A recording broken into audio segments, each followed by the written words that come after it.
So let's get going on today's class. And what we're going to be doing today, I'm very pleased we got Professor Talcott with us to help us through working on the working and using the SONA system for recruitment. But before we get to that, just a little bit of business to attend to. First off, I've been calculating the grades for the social media professional development. I'll be posting those on Canvas so you can kind of see your progress for those who are taking advantage of this bonus opportunity. But we are moving on to the next phase of that, the next assignment. So for this, we're going to be continuing with that idea of giving before you take and basically helping out the community that you're becoming a part of before you start asking them for help with some of the work that you're doing. So for this week, we are going to continue with this idea of helping others by sharing their content, sharing their information. So once again, if you could retweet any 2 tweets from the psychologist that you follow. And this time around, for your first retweet, use the hashtag IUSB StudentPsych01 so that I'll be able to track your activity. And then for retweet number 2, IUSB StudentPsych02. So when you retweet, you don't have to say anything about the tweet, but definitely make sure that you have that hashtag there so that I can see your participation. And this will be due Monday, February 11th by midnight. All right, so what we're going to be doing now is we are going to turn this over to Professor Talcott, and she is going to tell us how to get into the SONA system, how to use the SONA system, basically set that all up. Yep, there you go. Okay. All right. First of all, I need to know which ones of you are using the subject pool, participant pool, and whether or not you're doing an online study or a standard study face-to-face. So if you're doing an online study, raise your hand.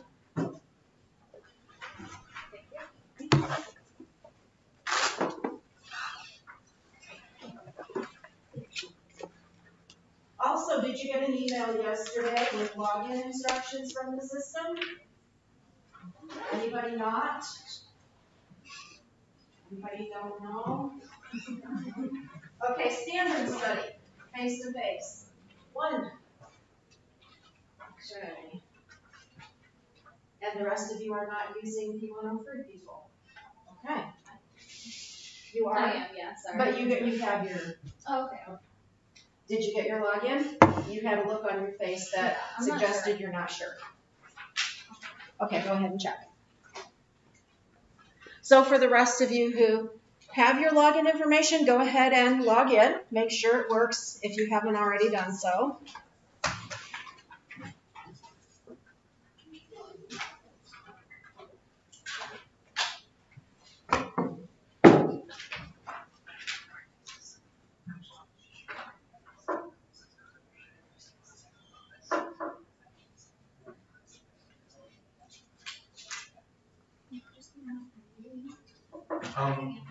What are they looking for in terms of the email? It's going to say research management. It didn't come from me. Okay. And it's through their IU email. Yeah. Okay. On that note, we have to use your IU email for all research-related correspondence. You'll be getting notifications for sign-ups, cancellations, and things like that.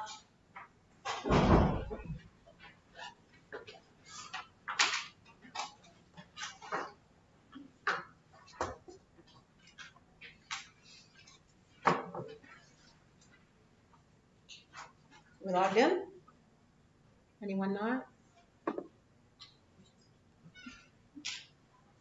For those of you who aren't using SONA, I'm not as concerned. You'll have a login, but something happened when I got the Excel file. It didn't indicate who was and who wasn't, so I just put everybody in.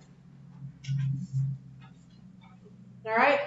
So since I only have one person doing the face-to-face study, you were the only one who raised your hand.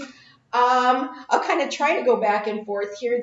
Actually, the standard study is not complicated, but it's more involved than the online study is. But I think, Mark, that you can... This is basically a tutorial for one person. So, if you are doing, the first thing you need to do is add new study.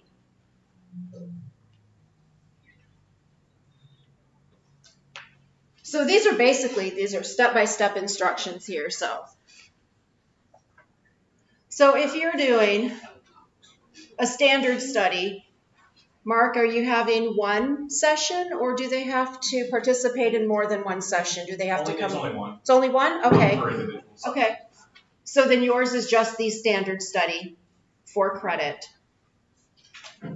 Those of you doing an online study, this is the one biggest mistake that people make, is making sure that you pick the online external study,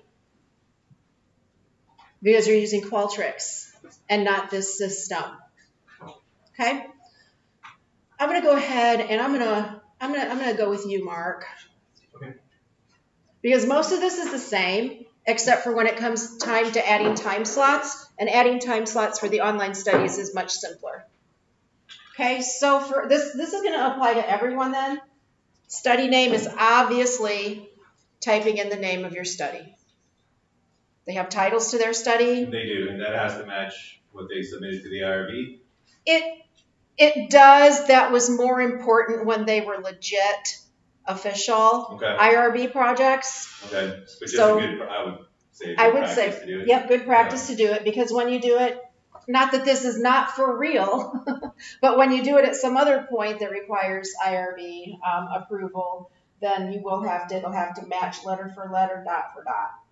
The detailed description is going to depend on what you're doing. You should provide enough information so that they know what your study involves, that they can kind of have an idea of whether or not they would be interested in doing it. One of the things that it would need to involve is like the number of participants. If you're, are they going to be a group of students, for example? No, they're going to be testing groups. Okay, so you'll want to say that I'll meet individually, this will be one-on-one, that kind of thing, and then what you're going to be doing. To the extent that you don't give away the hypothesis if that is an issue, and that's something that you'll work with Dr. Urichich about to get your description right. Okay, so you can put anything. I mean, if you have a basic description of that you want to just go ahead and put in there and save, because you can save this and then go back to it and edit it later. So you shouldn't have to go back and have me delete this or anything. This should be your working structure here. Eligibility requirements. This is going to be important for some of you, because if you're P103 course assistants, and I know that you are using SONA systems, but are you a face-to-face study or online? Online. Okay. Maura, are you using P103 students? Yeah. Online study or standard study face-to-face? Face-to-face. Face-to-face? Okay. There you go.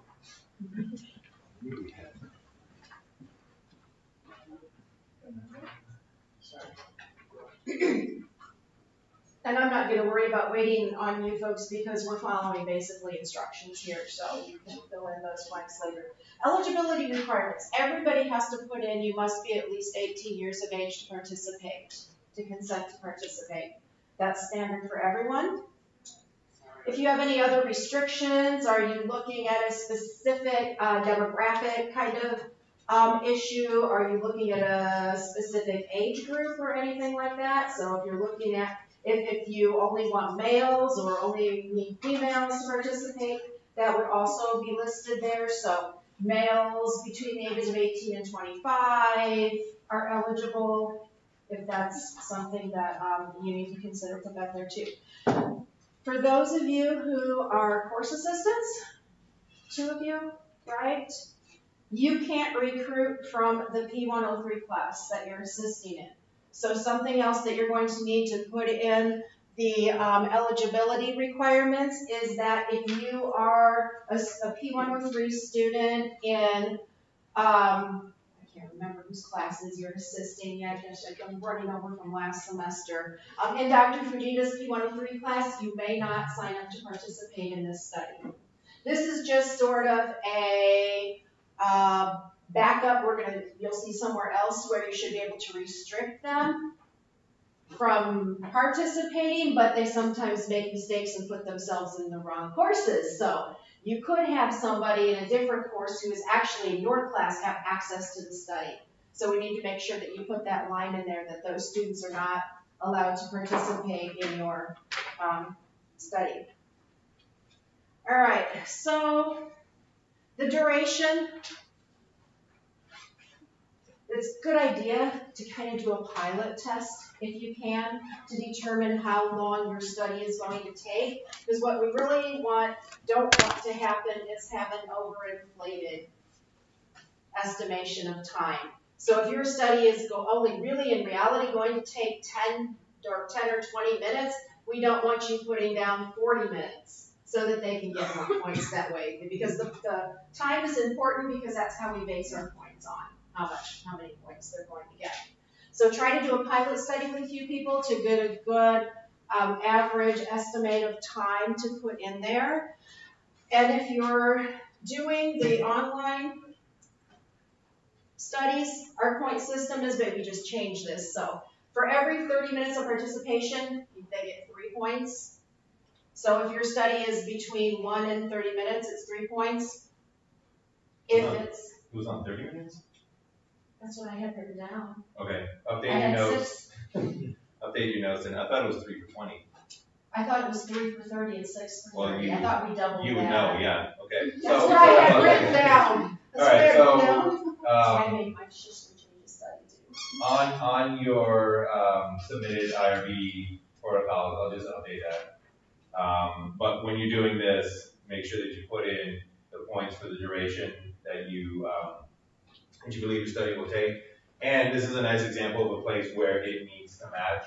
So in your IRB protocol, in your subject information sheet, and on this, your duration should all match. So you will be required to modify your protocol or your subject information sheet or your SONA sign-up information if you say, oh, it's going to be 30 minutes here, but then I read your subject information sheet and it's only 20 minutes, and then I read your IRB protocol and it's 25 minutes.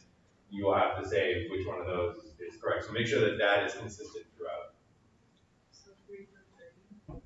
3 for 30 online, 6 for 30 face-to-face.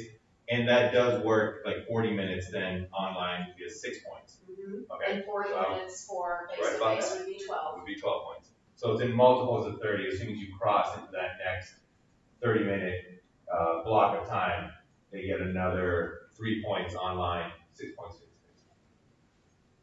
Preparation is none. I'm assuming that they don't need to do anything prior to participating in your study. For researcher, you'll just click on your name and it'll automatically appear over here. I don't remember who that is, but I'm now Jordan Alvarado. For the IUSB approval code, just put pending. Type in pending for now. And then just enter the date 4/30/2019 for the expiration date. That takes us pretty much to the end of the semester. Once I get a message from Dr. Yurichevich that you're approved to go live with your study, I'll change the pending to a number that's meaningful to me. Usually corresponds with the day and time that I actually approved your study. Okay? So you can go ahead and you can add this study now.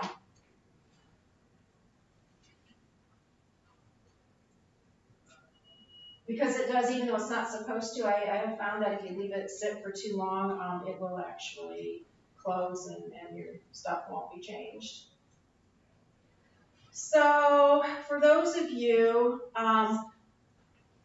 you go to course restrictions here. There are a few things at the bottom here that are important for everyone. So here's where you're going to find your courses, course restrictions. For those of you who don't have any restrictions, you're not a course assistant, you don't have to worry about recruiting from the courses that you're in, you're going to look for all of the ones with a spring 19 on them. So we have Fujita, Kinsey, Rodriguez, and Reason Over Wade. That's it. So you'll have 4 courses there. When you click on those,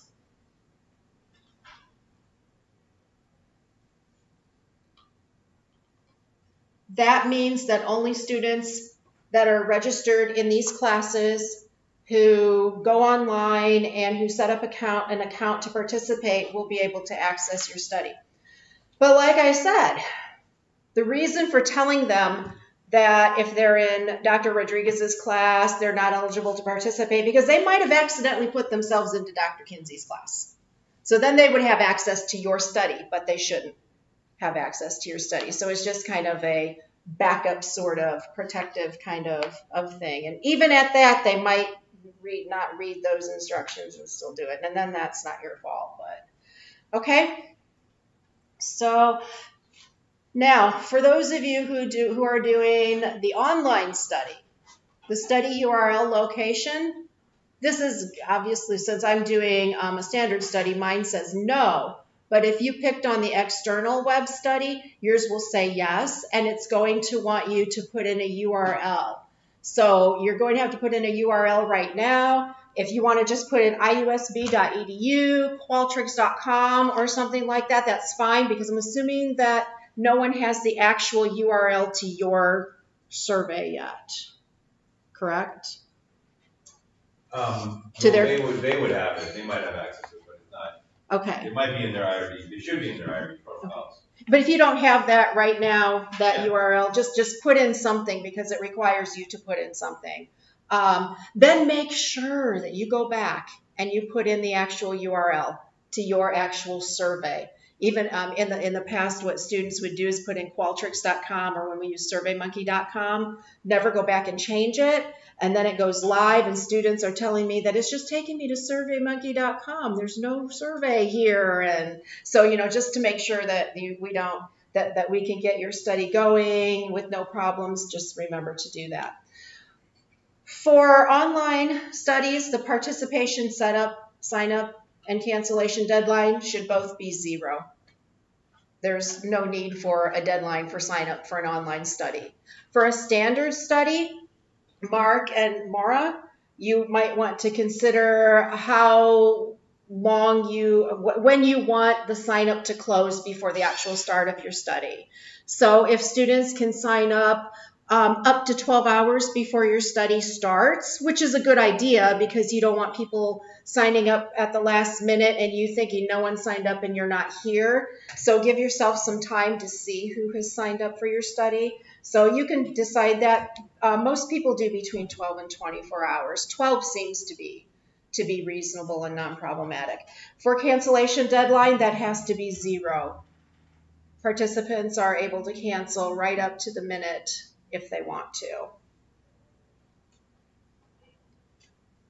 And for both, the researcher should receive an email for signups and cancellations, even though that won't technically apply to online studies.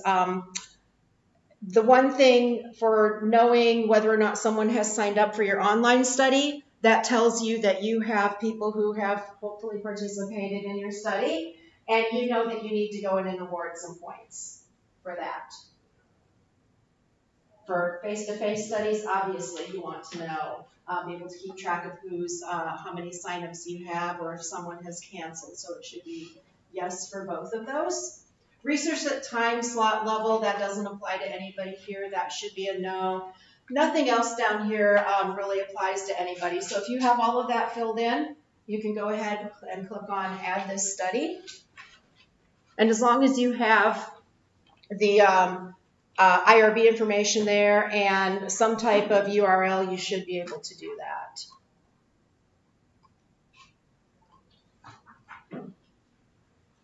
Oh, which is...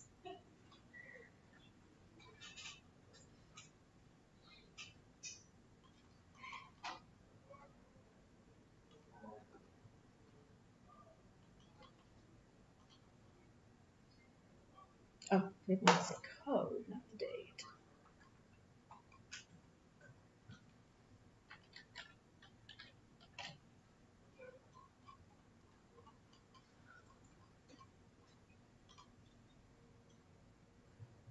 Okay. I'm not doing it At least anyway. it'll let you know what you're missing. All right. So your guys' studies are in. You have a title, you have the pending, and you have the expiration date, and a URL there. So two different processes here for adding the time slots. Mark and Laura, for you adding your time slots for a standard study. Everybody goes to view administer time slots. So for face-to-faces, you have the option of adding multiple time slots. So let's say that you're planning on running 5 participants back to back on Mondays, Wednesdays, and Fridays or something like that. You don't have to add those individually. You can add multiple time slots. So let's see, go, did you save your study yet? Oh, not Okay. I'm Oh, just all playing right, around all right. right now. I haven't even filled it out. So. Okay, well, there will be an option there to add multiple time slots or just add one time slot. Most people use the multiple time slots. And what's a nice new feature in this one, and this is really intuitive, all you have to do is click on the button and you'll see. If you plan on having the same schedule, like you're going to collect data for a month and you only have Mondays, Wednesdays, and Fridays for those times that you can post for, you can copy that schedule from week to week. So you don't have to set up each individual day or each individual week separately. It'll copy from one week to the next once you put that in. You'll also see a spot in there where you can give yourself a break. So there will be a place in there where do you want a break between time slots? So if you're running, let's say, starting at 10 o'clock in the morning, and your study takes a half hour, you'll indicate in there that, well, it's already indicated that it's 30 minutes, so the system already knows that. But then it will ask you if you want a break between time slots, so you can put in 10 minutes or 15 minutes. You'll put in how many time slots you want, so if you're running 5 different time slots, you'll put in 5 time slots with a break for 10 minutes, and the system will automatically do that for you. Okay? For online people, does anybody have an online one up that you have actually saved? Okay, well, this one's even easier because once you go to add a time slot, all you have to do, it's one window, it's one step, it's going to ask you how many participants to put in. So depending on what you decide how many participants you're trying to get data from, if it's 50, you'll put in 50. And then a deadline. That's it for you guys. And when that 50th person clicks on the study and completes it, you're done. It won't show up in anybody else's list anymore. But if you find that you're getting some bad data, incomplete data, you can always go back in and add more time slots to that up until the deadline. Do you have a deadline for there? I know it's probably before my deadline. Yeah, no, we haven't discussed the deadline yet, but yeah, put a late deadline for the semester because you don't want to shut it down too soon or forget that you put a deadline and then still trying to collect data and your deadline expires. So I would put down April 24th, I think is what I set Shisley's at in there. So just jot that down, April 24th deadline. And if you find that, if you put more time slots in than what you need, and so you put 75 in, and you get 50 people responded to your survey, and those 50 people, it looks like you got good data from that, you can actually go in and turn that off. You can change the deadline, reduce the number of participants so that it doesn't come up in anybody's study anymore. Okay? For those of you doing face-to-face, I have some information there for making sure that you reserve space. Because one thing that you'll need to do when you go to add your time slots is it's going to ask for a room number. So instead of just putting down the lab 2108, which is the site lab, we want to make sure that you have specific space reserved for you and you put that specific space in there. So if it's the cubicles that we have in our area, 2107 or 2111, make sure that you reserve that space, but you can't reserve any space until Dr. Ricci says you're ready to go. Okay. And I don't think we're going to have a problem with just 2 face-to-face competing for research space, but part of the reason is that we don't want somebody just going in and writing down, filling in the calendar all the days and times so that nobody else can sign up for that space. So, all right. Oh, another thing with the face-to-face studies is to make sure that you don't leave any appointments left in the system, because we're paying by the number of appointments that are in the system. That doesn't count for online, but for face-to-face. Somewhere there is a limit to how many appointments there can be in the system. So we're paying very little right now because we don't have that many appointments in the system. Whereas a humongous university who may be using 1,000 appointments a semester is probably paying triple what we are. So you want to make sure that the appointments are actually, if you're not using them, cancel them. Don't leave them lingering in the system to be counted against us.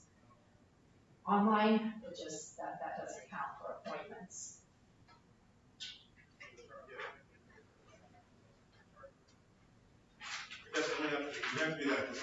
When it comes to awarding your points, make sure that the general rule of thumb is that for online studies, kind of check in every 24 hours. You're getting a message saying that you have people signing up. So, as frequently as you can, go in and award those points.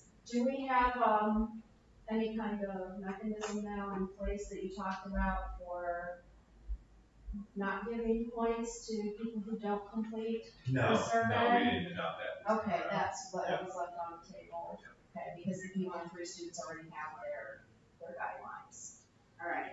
So unfortunately, even though students might click on participate in study, not fill anything out in your survey, is once they click on that participate in your study, they technically have completed the requirements and they get points. We don't like it, but that's how it is until we figure out a way that we want to deal with that. But for the face-to-face studies, they have to act like physically show up. Right. For the face-to-face studies, if they don't show up, when you go to award points, there's an option in there to click on unexcused no-show. And once they get two unexcused no-shows, I get a notification and I go in and I disable their account. And if they want back in, they have to come and talk to me and give me a really good reason for why they no-showed you. Okay? If you no-show them, so you have an appointment coming at 5 o'clock and you're not there where you're supposed to be, they're going to come and tell us, and I'm going to go in and manually award them points in Canvas. And then what we're going to do in that situation, and these instructions are in there, we're going to cancel their appointment in SONA systems because they'll get the opportunity to still sign up for your study at another time and participate and get another 6 or 12 points, however much that is, if you no-show them. So if something comes up, you need to go into the system and you need to cancel that appointment. As long as you officially cancel your appointment in the system, and if a student shows up, then it's just their lack of checking to make sure that the appointment was still on. So they're given instructions too that they need to check ahead of time, make sure that they're watching their email, because researchers, though it very, very rarely happens, might have to cancel an appointment.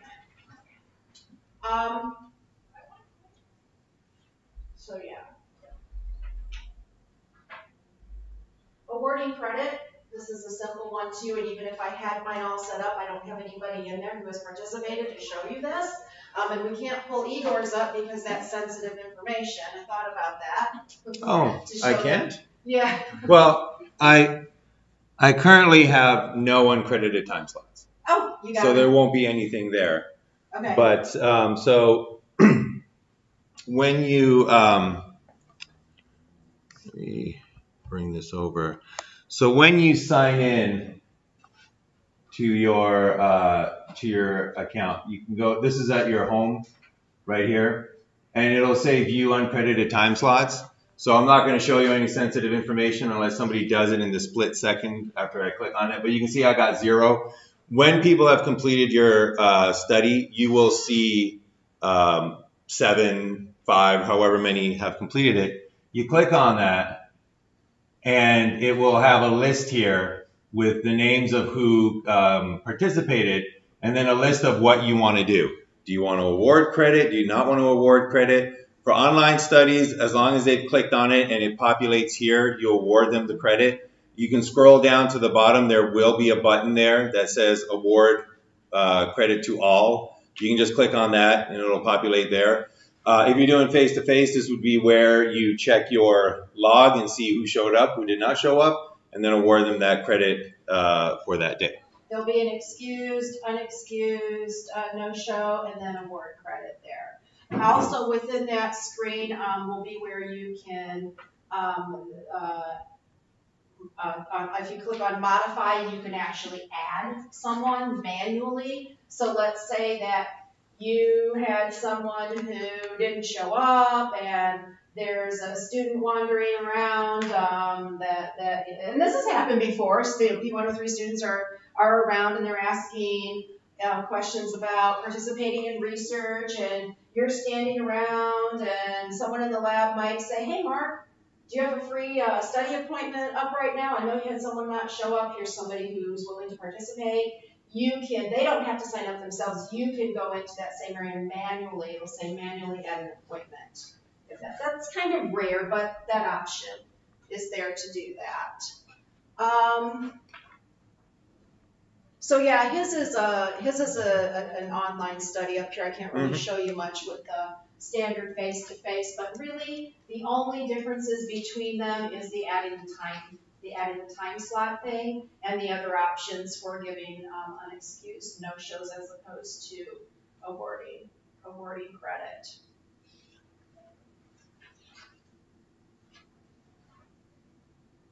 Everything else on here, I think, is on the back page. For those of you, this is more relevant to those of you who are doing face-to-face, but I've given you a schedule of the face-to-face P103 classes so that you might want to, unless you're a course assistant, it doesn't matter, you might want to, avoid posting time slots on Tuesdays and Thursdays from 10 to 11:15 because we've got 86 students who shouldn't sign up for that study because they're supposed to be in P103 at that time. So it's kind of good to kind of go around this. We don't have an exact science on this saying that, if you schedule your study to begin at 11:30 after Dr. Rodriguez's students get out, that you'll get lots of people to sign up, but it's a decent strategy to go by if you want to schedule your time slots around these P103 classes. Fridays are typically good days too. We have other things going on, enrichment activities on many Fridays throughout the semester. So students do tend to come to campus on Fridays to participate in things. Nights, if that's what you have to work with, that's fine too. If you're using our lab space that requires key entry or something like that, that becomes a little bit more problematic. But we usually work things out with making sure that we leave the door open for you or signing out a key that you'll bring back the next day or something like that. So not really that big of an issue. Other research space, so in addition to the space that we have in our department, which is a couple of group rooms, cubicles, Teresa Andrade down the hall from us does the reservation for that big conference room, 2170. That's a good space to use if you're doing several people at once. I don't know what you're doing. One at a time, groups of, I don't know here. You're not going to do either? No, I can do either. Oh, you could do either? Okay. Well, keep that in mind, that that's a nice space to use. It fits 15 people. I don't want cramped or anything. We do have classroom space that goes through the registrar's office. I would keep that for a very, very last resort because they can tend to take a long time to get back with you on getting space. So if you try to work with us on the department and the conference room, you're going to get your space reserved faster. Know what's going on faster. Let's see, is there anything else? I don't think so. I think it was just making sure, more a matter of making sure that you were all getting in okay, starting to get your projects built in there, and if you haven't already done so, just put in a short title for right now so you can save this and you won't have to go back to it and put in other information that you might have already put in there. Your studies won't go live. Nobody's going to see any of this until Professor Talcott goes into her system and puts it live. So you can write whatever you want right now as a placeholder. It's not going to be set in stone. Nobody's going to see it. It's basically a work in progress. When you sign in and you go to your home page there, you're going to see this little section here where it goes My Studies, and you can go to view and edit your studies. And it will have, if it's not approved, it's got the edit option, I would imagine. But when you click on this, this study information here, this will eventually have to be sent in with your IRB protocol, and we will need that before we can send it to Erica for the second set of eyes. So we had you hand in your protocol. It was due midnight yesterday. So that's so that I can look at it and I can get the ball rolling and start to do the first pass on getting these approved. I'm going to heavily assume that this is going to match what you have in your IRB protocol and your subject information sheet. So all you really need to do, again, as Professor Talcott said, just fill in some of that information. For the abstract, it doesn't have to be very long. For the description, and you don't necessarily even need an abstract, but the description needs to be there. So the description that I used in this study, you will be asked to watch a video showing pictures of a certain motion. You will then be asked to rate the effectiveness of each image. That's exactly what they do in this particular study. So you don't have to give them background information on, Leonardo da Vinci once wrote that pictures are a doorway. You don't need anything like that. Review. All they need to know is what they're going to be doing in that experiment so they can make that decision. So they can see that description and say, that sounds like one that I would like to do, and click on that link. So, but importantly, you will basically either screenshot this entire page or print it out as a PDF. But this will need to be typed in and completed before we can finally get your IRB approved by giving it to Erica for that second look. So no rush on it yet. I will let you know when I am done with your first pass on your IRB protocols. But definitely start finalizing this, working it, getting all that filled in, and make sure that it matches your IRB protocol. So eligibility requirements in your IRB protocol, you have subjects must be 18 years or older. You need it here. Subjects must be 18 years or older.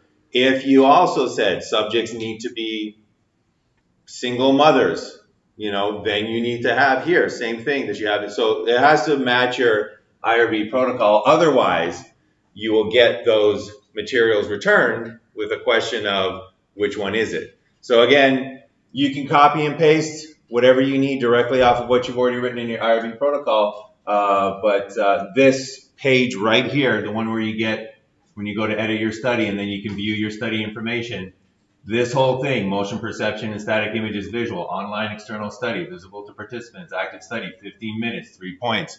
You can see we got the old point system there. This all will be printed out and goes to both me and Erica for review. Could you click on view administer time slots? Just again, this is the easiest one to do. So if you click on add a time slot up there in the corner, and it'll be in the same place for the face-to-face studies as well. So this is what I was talking about, your final participation date. That's when your study will turn off automatically. It won't be available to them. You can put the time in there, max number of participants. So many people just like put 1 in there because they're thinking that they can only do my study once, but that's the number of participants that you want to collect data from. If you put a 1 in there, you're only going to be able, one person You're doing a case study if you do 1. Yes, exactly. So, and that's as easy as it is for the online studies there. For those 3 of you that are course assistants, though, I would appreciate it before you leave today to put that sentence in there about students in Dr. Rodriguez's P103 or students in Dr. Fujita's P103 are ineligible to participate in this study, so that you don't forget to do that later. So yeah. So this eligibility requirement, that will basically look like that for anybody who is using the system. If you are a TA, you will need to add students in Dr. So-and-so's class are not eligible to participate in this study. Just to be sure. So we have another kind of restriction, like you have to have headphones, or you have to be using a computer with speakers or with a physical keyboard. Like where would we put that kind of information? Would that be eligibility? Or that would be your description. I would put that in your description that, because it's not necessarily an eligibility requirement. You just have to make sure that they have some access to that. So under your description, you're describing to them what they're doing. You're also describing in your situation how they're going to be doing it if they need any particular kind of equipment. Good question. Okay. I think that pretty much seems to have covered everything I can think of. Mark and Maura, if you have questions about adding those time slots or anything, you can just drop by my office and I can help you with that. But I think if you just follow the instructions in here, like screenshots and everything, I don't have a problem with that. Okay. And for anybody that could not find that email, what do they need to do? Is there anybody who couldn't find that email? Okay, just come and see me in my office and we'll redo your. I think I walked in when you guys were discussing the point structure. So You're online? Yes. Okay, it's 3 points per 30 minutes. Okay. So if your study is under 30 minutes, it's 3 points. If it's between 31 and 60 minutes, it would be 6 points. Yeah. Thank you. And that's in here too. All right. Anything else? Okay. You all know where to find me. Thank you so much.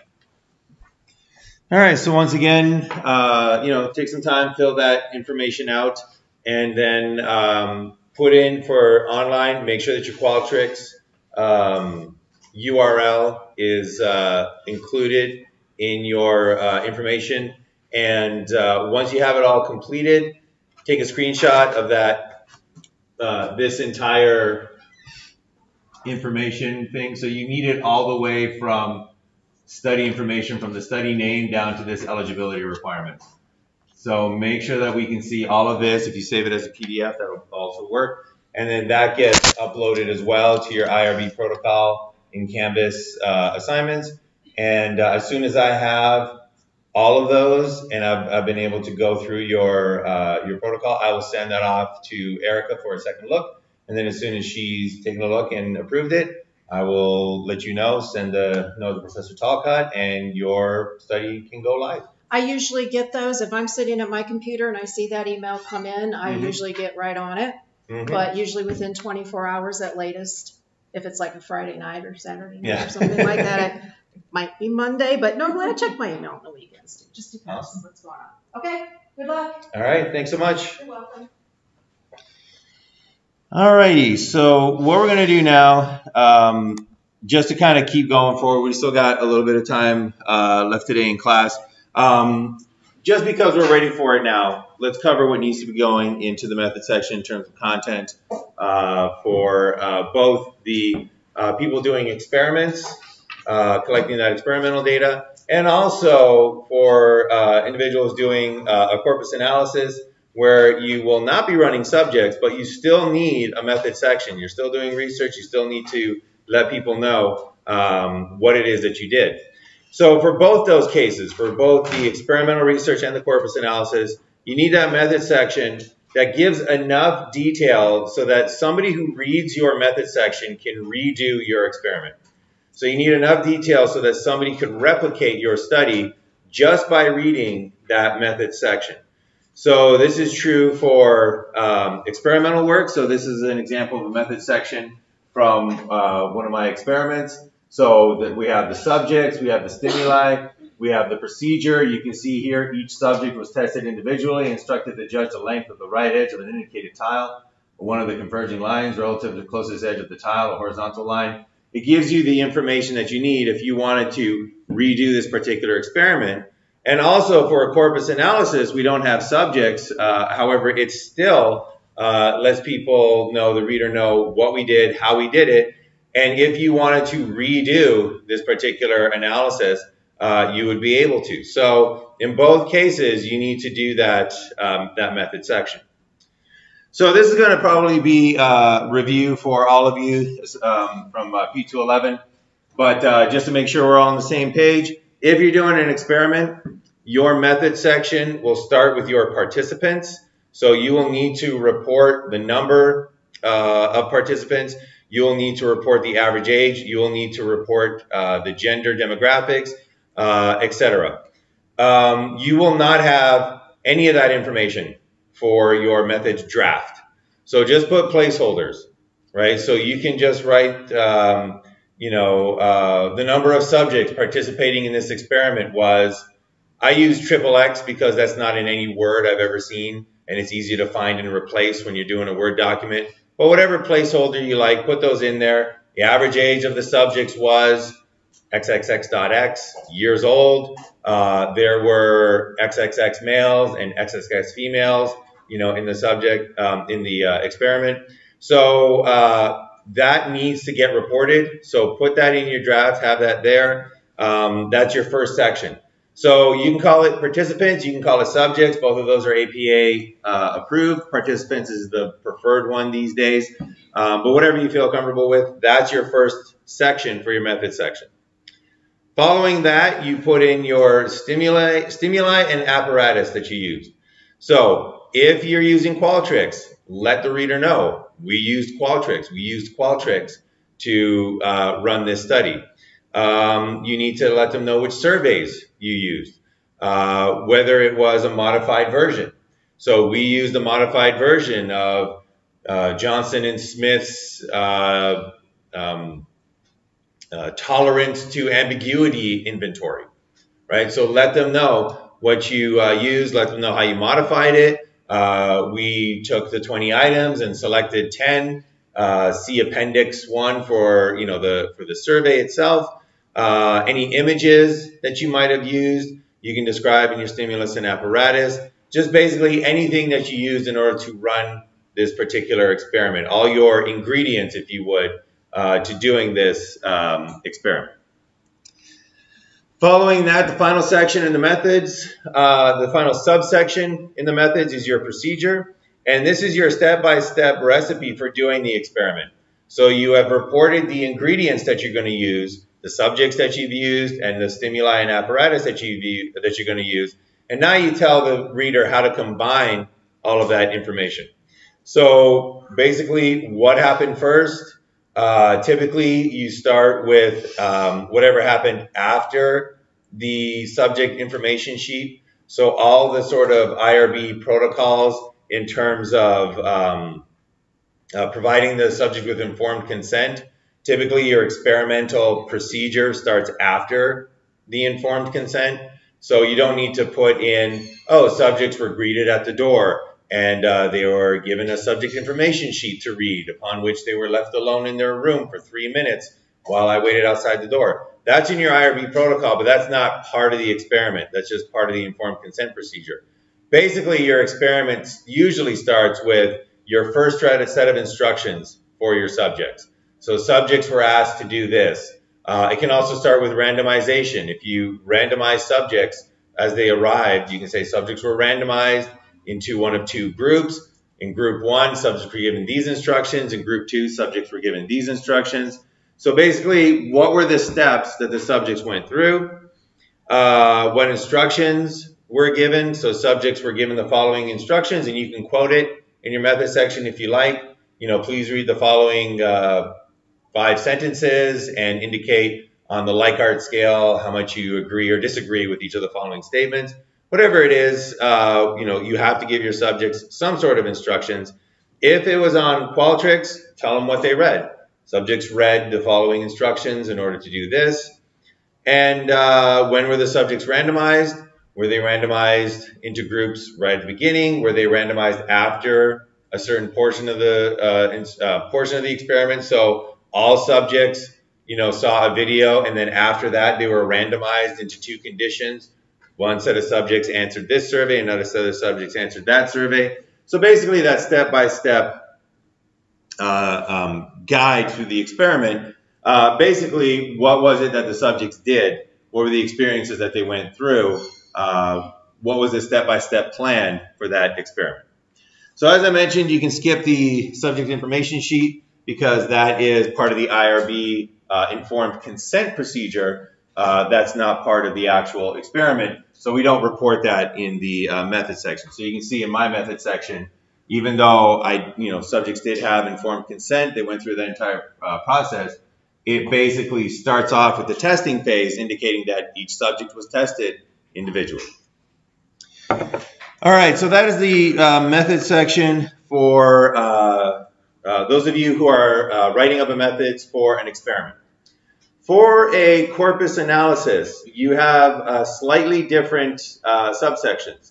So there is no agreed upon subsections for a corpus analysis. If you're doing an experimental method section, I already know the sections you'll have. You're going to have a subject section, you're going to have an apparatus section, you're going to have a procedure section. That's kind of set in stone. If you're doing a corpus analysis, it's a little bit more fluid in terms of what you might decide is the best way. But some of the things that you must include in your corpus analysis include the following. So first off, the selection criteria. So when you're doing a corpus analysis, you are analyzing artifacts that humans have produced, and you are analyzing them to look for patterns, to look for psychological insights. Well, you cannot look at everything that humanity has ever made. You have to choose what it is that you're going to analyze.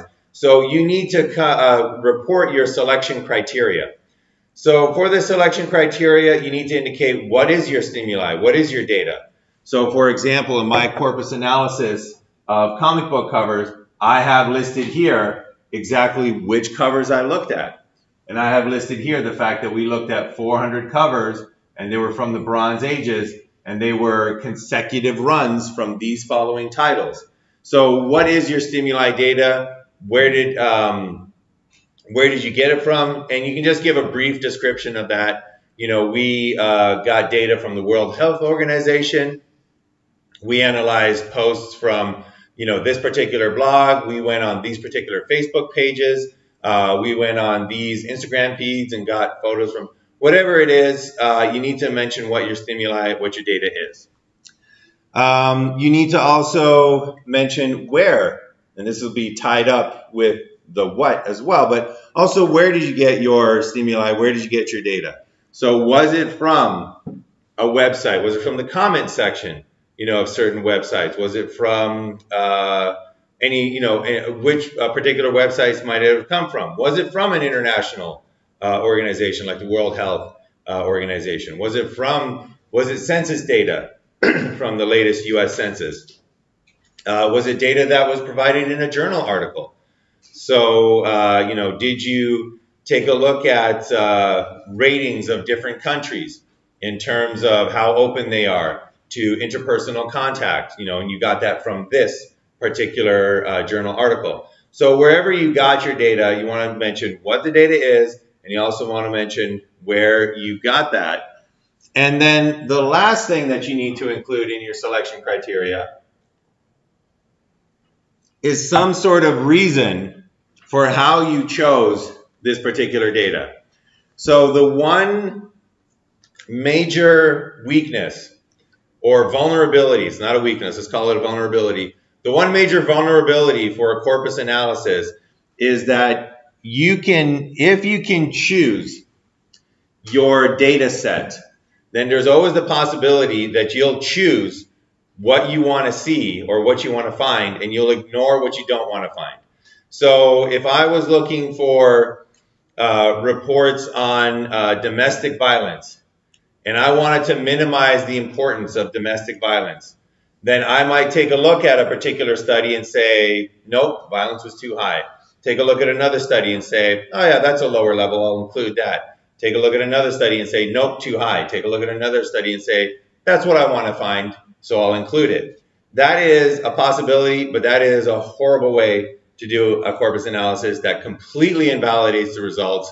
And it's literally the same thing as taking a look at your subject data and saying, I don't like the way this subject answered these questions, let's delete them.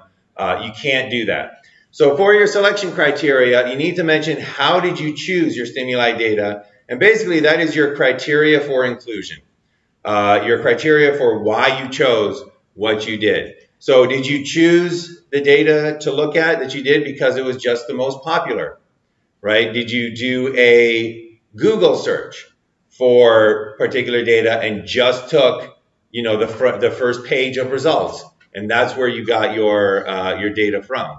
Did you go onto a website like ranker.com and just farmed it out to the crowdsourcing solution and basically said, you guys choose what I should include? Is that what you did? Did you look at web traffic reports, right? Did you go to different websites and say, which one of these has the most hits? That's where I'm going to get my data from. So whatever your reason for inclusion, make sure that you choose, that you include that criteria. So for example, when I did my study here, I chose to look at the comic book The Amazing Spider-Man, I chose to look at the Avengers, I chose to look at Captain America, I chose to look at Iron Man, and I chose to look at Thor. And the only reason that I chose those particular books was because those were the movies in the MCU that were out so that people would be familiar with these characters. That was my criteria for inclusion. Not because I looked at these books and found what I wanted to see. It was because I wanted this to be relatable to the reader, and I simply said, these are the characters that are the most popular now according to boxofficemojo.com. This is how much they grossed. That's why I'm choosing these 4 characters. Or these 5 books. So you can use almost any criteria that you want as long as you mention what that criteria is.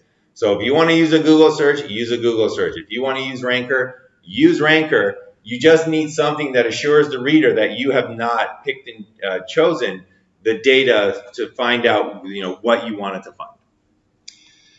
Other criteria for inclusion, you can use something as simply the most well-known. So if you are using corpus analyses from Wikipedia, you can mention, I chose Wikipedia simply because Wikipedia has more, is the most well-known, online encyclopedia. I chose to analyze articles from Time Magazine and Life Magazine simply because those are 2 of the most widely circulated magazines. So if it's the most well-known, if it's the most respected, so if you're taking information from an organization like the World Health Organization, you can say, we chose this source of information because this is the leading organization for this in the world. So you need to have that selection criteria. All right, the next section, I labeled it incorrectly, but the next section is how did you actually analyze your data? So the first section in your methods for a corpus analysis will tell them how did you get your data? What is it? What was the conclusion criteria that you used for inclusion? And then after that, you mention how you analyzed your data in your methods section. So basically, what were the analytical categories that you used, and how did you identify which pieces of data fit into which categories? So for example, when we were doing our analysis of comic book studies, we mentioned that we had 5 analytical categories. Did a picture contain orientation information? Did it contain posture information? Was there a ground plane? Was there action lines? And was there multiple images? And these pictures were categorized in terms of how many of those pieces of information did that picture contain. That goes into your method section. So if you're analyzing articles for action words, you would say, we analyzed each article for the frequency with which action words were used, or we analyzed each article for the proportion of words that were, of a particular action word. We analyzed measures of interpersonal contact by looking at this, measure. We analyzed amounts of depression by, going to the, well, that would be the World Health Organization. But anyways, how did you categorize or analyze your data? And also, you're going to have to put in this section, it goes in with the analytical categories. What were the criteria for placing that stimuli in each category? So, for example, if you say, we were analyzing these comments in the comment section for levels of sexism, what was your criteria for what would be considered a sexist post? And then you could say, we specifically looked for phrases using derogatory terms. The terms we used were, kind of painted myself into a corner here. The terms we used is like the B word, the W word, the S word. All right, you can write it in your research paper. I have an F-bomb in my one of my publications. It's one of my prouder moments. But anyways, what were your criteria, right? So when you said, oh, we looked for this in our corpus analysis, how did you identify that? That goes into your method section as well. And then once you tell them where you got your data from, and then you tell them how you analyzed that data, that is the end of your method section if you're doing a corpus analysis. All right, so any questions on the method sections? Yep. So for an experimental method section, where would you put like the validity and reliability of like the measures you're using? But then also like where would you put like if you were doing a task, like how many trials? Like which, would that be procedure or? Okay, so the reliability, validity of your measures, that goes into your apparatus. So when you're describing what measures you're using, if you're like, oh, we used, well, what's one of your measures? NBAC task. The NBAC task. You would say we use the NBAC task in this experiment. It has been shown to have a reliability of this and a validity of this when measuring working memory capacity. That would go into your description of your apparatus and stimuli. Then if you said we had subjects do 24 trials, that would go in your procedure. So you would describe what a single trial is like, and then you would say subjects completed 24 of these trials during this portion of the experiment. Okay. Mm-hmm. Yeah, so the just to it's always kind of confusing. I love the recipe analogy for the method section. So your subjects and your stimulus and apparatus, that is like your ingredients list. And any sort of description of your ingredients list goes in those two sections. The procedure is how did you use those particular ingredients. So in that case, again, you use the NBAC test. The description of what that is goes into your apparatus section. But then how did you use it? Subjects did this in each trial. They completed 24 trials in total. That goes into your procedure section. Just to be sure on the corpus analysis, as I mentioned before, the headings for the kind of selection criteria and then the headings for the analysis strategies, those are not as widely accepted as the APA headings for experimental methods. So if you take a look at my article here, I actually didn't use headings on this, but this was my first corpus analysis that I ever published. But basically, just make sure that you are covering How did you get your data? How did you choose it? What was your criteria for including that data? And then how did you analyze it in order to put that data into your different types of categories? All right, any final questions?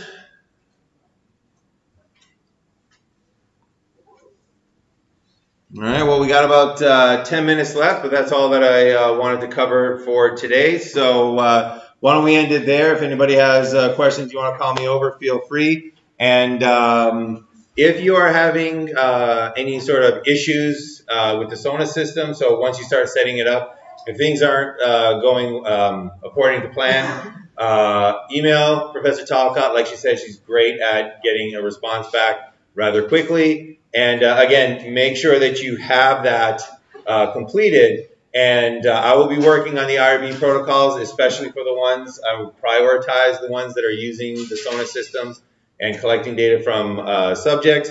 But definitely fill in that SONA information and upload it to your IRB protocol. We will need that, not for my review, but we'll need it definitely for Erica's review.